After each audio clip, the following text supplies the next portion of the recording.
Have you ever wondered what actually happens in the embalming process? It's one of the most misunderstood parts of funeral service. Today, I'm taking you inside the preparation room to explain the process step by step and to show how every action is performed with dignity, respect, and care. Before discussing this process, it's important to understand its purpose. Embalming is not required in most situations. Families may choose embalming when they want a public visitation, when a loved one needs time to come in from out of town, or when the funeral is taking place several days after the death occurs.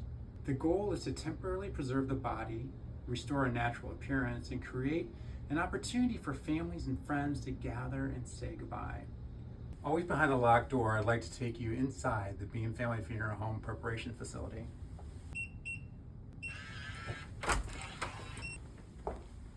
It's important to know that anytime we're in the embalming room, a funeral director is always going to be in personal protective equipment.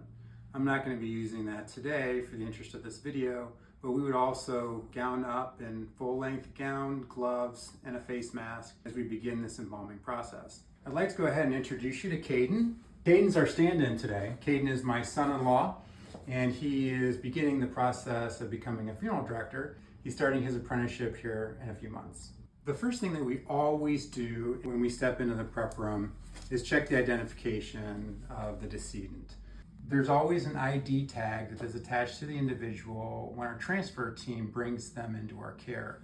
This identification tag has a QR code, so the funeral director can always see where a decedent is throughout this process, whether it's in a prep room, our cooling facilities, or has been transferred over to our makeup and dressing area.